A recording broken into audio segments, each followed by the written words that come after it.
It's 1993, I'm 37 years old, and it looks like I'm finished. I'd had 12 good years with the Jazz, and now find myself on the end of the bench again.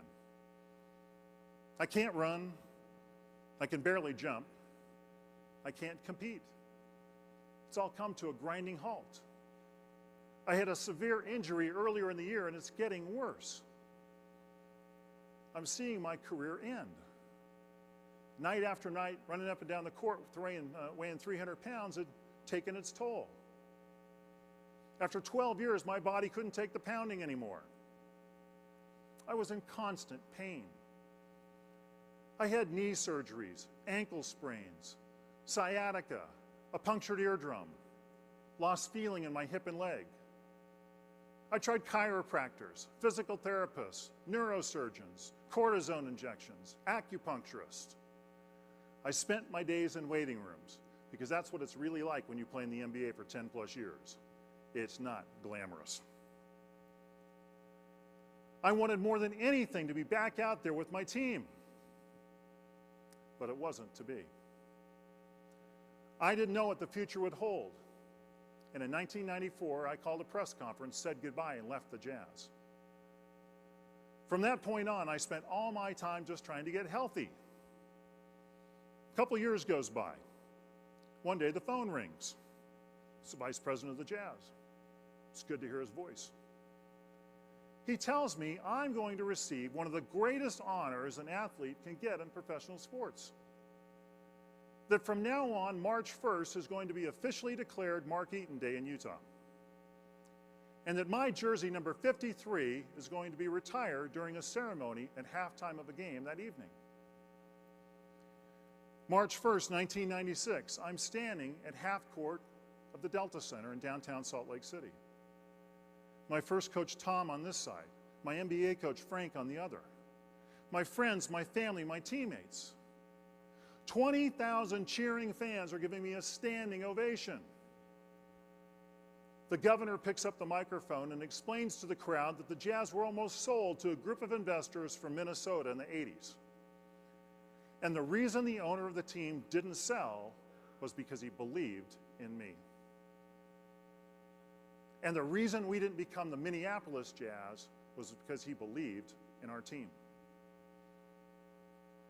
That ceremony was the pinnacle of my success and the end, the very end of my career in basketball. Way up high in the rafters, jersey number 53 unfurls. I received that honor because I honored others. That's why I played with the Jazz for 12 years.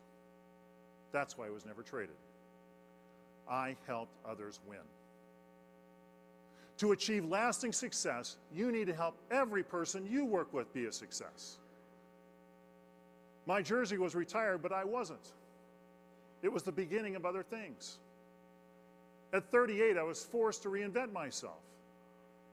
And what I found is that the same commitments that took me from an auto mechanic to an all-star enabled me to meet the new challenges and situations that lay ahead.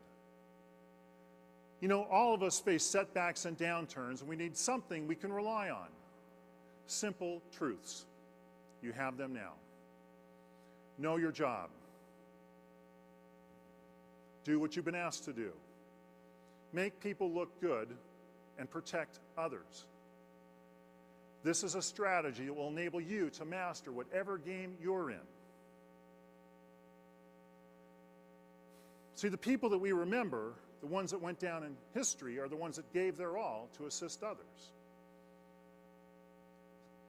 In fact, Coach John Wooden, considered by many to be the greatest collegiate coach ever, said this: "A player who makes his team great is more valuable than a great player." When you make your team great, greatness will come to you. That's the miracle. Here's how you make it happen. When you go back to work, I want you to evaluate the players on your team with these 4 questions. Do they know their job? Do they do what they've been asked to do? Do they make people look good? And do they protect others? If they're a 10 in all areas, you've got an all-star team. And if not, you know where you need to work. Well, I've given you the gift that Coach Tom gave me. Take these principles home, share them with your people, get them to commit, and I believe you will see miracles. To win, help others win. That's what it's all about. With these 4 commitments, you now know how to do that. If we look back on our lives, most of us were happiest when we're helping someone else. You want to take your safety, quality, and productivity to the next level? Commit yourself to others, and the rest will come. It must come. Thank you very much.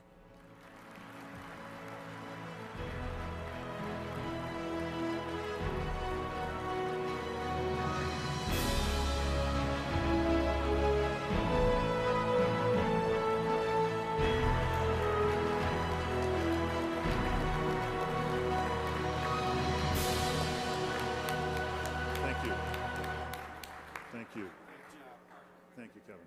Appreciate that very much.